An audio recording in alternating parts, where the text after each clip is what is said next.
As we begin to understand prayer better, we'll now continue with the translation of Surah Hamd, the opening surah of the Holy Quran, and it's also known as Surah Fatiha, of course. This video right now is only the first half of it. The next video in this series will cover the second half. The first part of this surah is us praising Allah, the zikr of Allah. It is you glorifying Him. You can tell literally by just the first verse. أعوذ بالله من الشيطان الرجيم بسم الله الرحمن الرحيم الحمد لله رب العالمين. All praises to Allah, the Lord of the worlds. Indeed, every single word of praise goes to Allah, and Allah is the only one deserving of it. He has the attributes every single person should aim for. He is the kind, He is the generous, He is the merciful, He is strong, He is majestic, and etc. etc. So, the whole universe is indeed wide. But when it says Rabbil Alameen, it is plural. It does not mean the Lord of the world, which would go Rabbul Alam. Allah is the Lord of the worlds. It is suggesting there are different realms, and Allah, He is the Lord of them all. So you can just use common sense to figure everything out. If I told you a mug just came out of nowhere, would you believe me?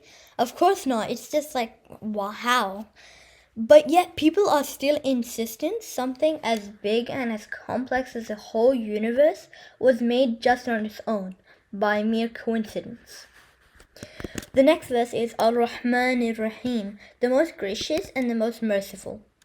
Allah has given us just utterly countless blessings. We are always in need and in debt of Allah, and not by a small amount. Like, look at how much He has given us.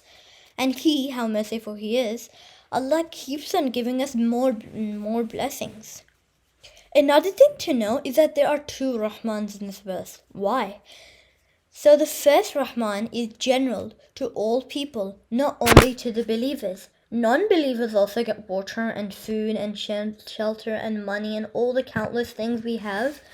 Look around you. But the second Rahman is specific to the true faithful and believing.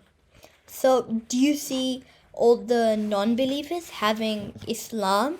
Islam is such a big blessing. But the non-believers, they don't have that blessing. We are lucky. So truly, we are always in debt of Allah, and His mercy is indeed infinite. The next verse is Maliki Yawmiddin, the master of the day of judgment. So, for this verse, the day of judgment is, of course, ultimately where all shall end up, whether believing or non-believing. For a materialist, the end means the end of an hour or a minute or a day. By materialist, I mean a non-believer, a person who doesn't have faith like us, Muslims. The end of any passage of time, that's what the end means for them. But for faithful, the end is something much bigger and much deeper. It is the end of all of time, where justice will be served and truth will be brought to light. All the masses of people from all the ages will be decided from the two choices, heaven or hell. So this verse here, it's telling us to remember who the true creator is and who deserves the utmost importance. So that is the first part of Surah Fatiha, which is just telling us to praise Allah.